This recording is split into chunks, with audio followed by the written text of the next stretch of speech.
Hello everyone, स्वागत है आप सभी का बलास्ट कोचिंग क्लासेस में। इसमें हम लोग मैथ्स की कॉपी रिव्यू करने वाले हैं 10th क्लास की, जो हमारा हिंदी मीडियम और इंग्लिश मीडियम दोनों में है। तो इसमें हम 2-3 कॉपी एक साथ देखेंगे। एक एक करके हम शुरू करते हैं कि क्वेश्चनों को हमें लिखना कैसे है, कैसे हमें करना है। और ये जो हमारी कॉपी है ये 2020 के एग्ज़ाम की है, तो ये कितने की है? 24 पेज की हमारी कॉपी है।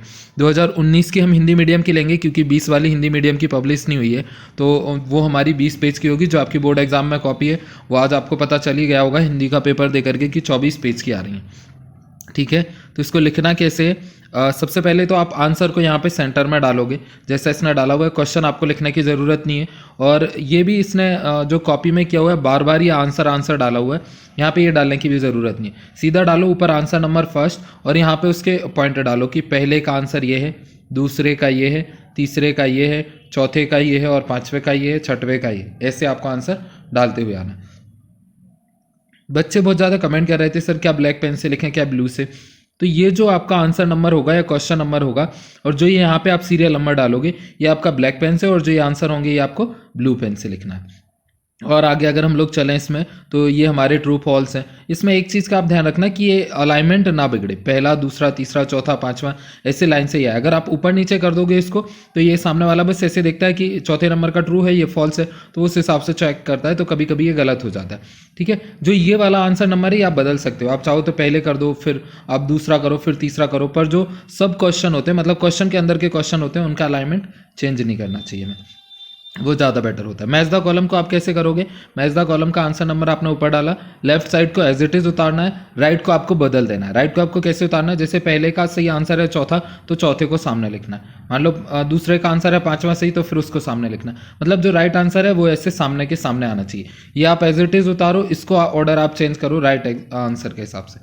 उसके बाद में आगे तो ये तो 1-1 वर्ड वाले हैं, तो इनको भी आपको ऐसे लिखना है। फिर उसके बाद में क्वेश्चन नंबर 6 पे आ जाते हैं हम लोग। तो ये जो 6 है, यहाँ पे क्वेश्चन नंबर डाला हुआ है, यहाँ पे सॉल्यूशन डाला है, एक ही ऊपर डालो आंसर नंबर।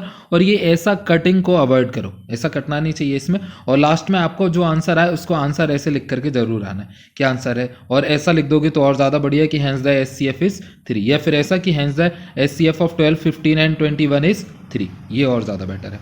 फिर उसके बाद में ये हमारा जैसे नेक्स्ट क्वेश्चन हो गया, क्वेश्चन नंबर 7। तो आपको इस तरह से ही करते आना है। जैसे ये हमारा डिस्टेंस का फॉर्मूला है, तो फॉर्मूला को आप ऐसे ब्रैकेट में बंद करके आओ। जैसे ही आप ये रेक्टेंगुलर ब्रैकेट में बंद करके आओगे, तो ये अलग से अट्रैक्टिव लगता है कि ये फॉर्मूला और ज़्यादा मार्क्स मिलते हैं। सेम आपको आंसर को भी क्या करना है, जैसे देखो ये आंसर आया हुआ है, तो इसको भी ऐसे बंद करके आना है। और एक और चीज़ का याद रखना है, यूनिट हर एक चीज़ की लिखनी है। चाहे आपका यूनिट नहीं हो तो आप यूनिट डालो, नहीं तो जैसे सेंटीमीटर है तो सेंटीमीटर, स्क्वायर में तो स्क्वायर, वॉल्यूम है तो क्यूब डाल करके आओगे, ऐसी यूनिट ज़रूर लिखोगे। और लास्ट में ये लाइनें ज़रूर लिख करके आनी है कि इसका आंसर ये आ रहा है, या फिर इसकी लंबाई इतनी सेंटीमीटर आ रही, इतनी यूनिट आ रही। बीच बीच में आपको ये ऐसे पॉइंट यूज़ करते रहना है। जैसे ये कुछ बच्चे बोलते हैं बीच में सर ये हिंदी इंग्लिश लिखना होता है, तो बिल्कुल जितना ज़्यादा आप ये लिखोगे उतने मार्क्स मिलेंगे। पर ऐसा नहीं कि आप यही लिख लिख करके टाइम पास कर रहे हो।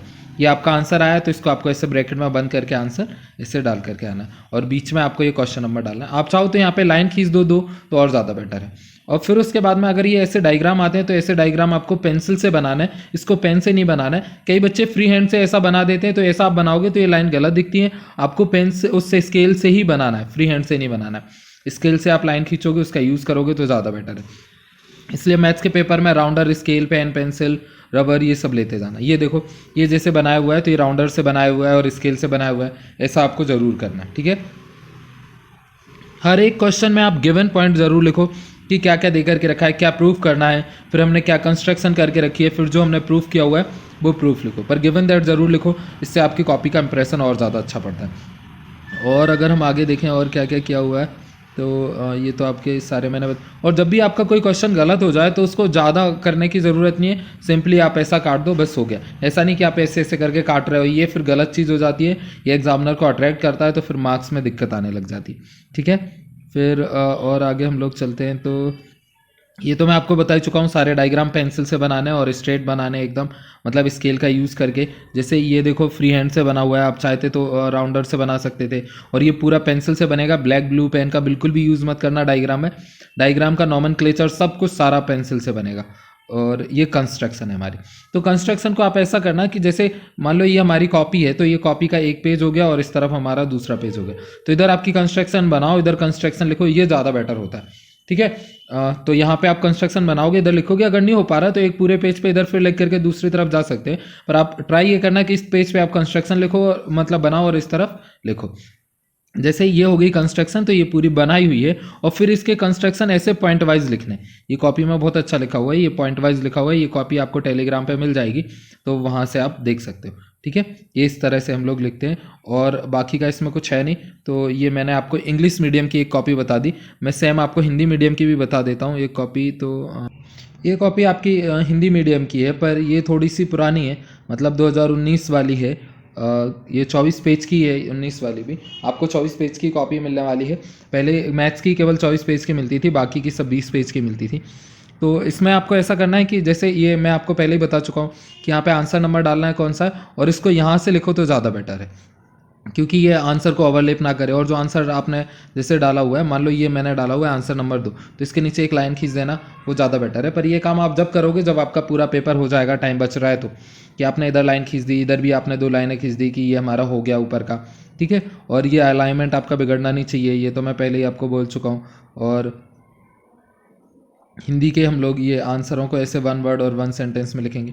ये भी देखो सामने के सामने लिख रखा है, आप ऊपर नीचे करके ऐसे मिलाओगे नहीं तो ये गलत पैटर्न होता है।